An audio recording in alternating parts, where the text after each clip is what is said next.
Hey everyone, my name is Brian Stricktly. Anybody that knows me knows that I like old things, and everybody knows that I like family old things.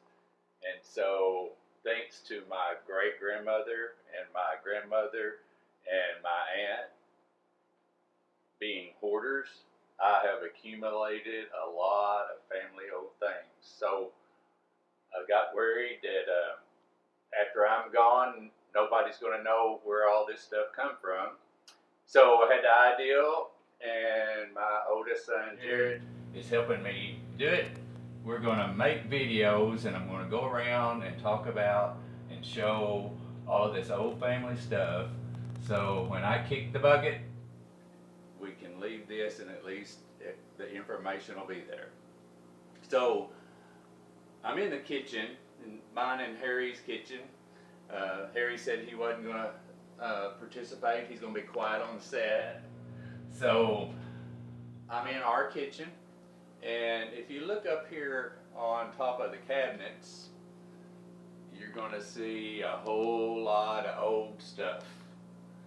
And not all of that, but about 90% of all of that is old family stuff. So in future videos, we'll be talking more about that stuff and where it come from and how it's connected to me.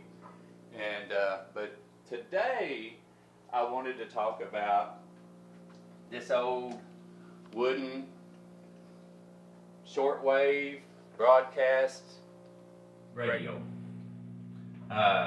It was personally given to me one day when me and Aunt Jerry went by his house by my Uncle JB. Uncle JB was the only boy from all of my grandmother's siblings. This picture shows Uncle JB. This is my grandmother. This is my dad's mother, and her sisters and her mother, who we called Ma Ingram. This picture is way back when they were all young. This is Uncle JB right here, Aunt Fern. This is my grandmother, and this is her parents, Belle and Jesse Ingram.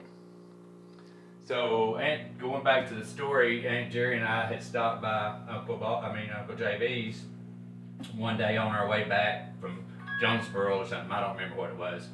But we were talking about old stuff, and Uncle JB said, I bet you would like having that old radio I got up there in the attic. And of course, I always knew to say yes to everything. So I said, sure. He said, well, it's right up there in the attic. He lived in an old house out there in the middle of a rice field, and it was just like a 4-room house. And he said, go up. He was in a wheelchair at the time, so he couldn't go up there. So he's teaching me or showing me how to get up there. So anyway, I got up there scared to death because snakes and spiders and all that. But anyway, I got it. And he said that Uncle JB passed in, he was 83, and he passed in 2009. He had bought this when he was 18-year-old. That would have been in 1944. And this would have been the boom box of 1944. And it's the old style that have tubes in it. And so when you plug it up, it has to warm up before it come on. And we've already warmed it up, so wouldn't have to wait. But this is the only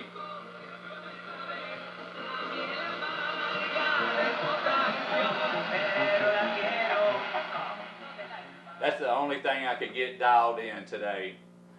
But it's a family heirloom. So glad that it still works. I love having it. And in a future video, we'll talk about another radio that doesn't work anymore, but it was the radio that Granny Strickland, who is Uncle JB's sister, my grandmother, had on the top of her refrigerator when they lived in Black Oak for 45 years. We'll talk about that. Join us for our next video. Thank you.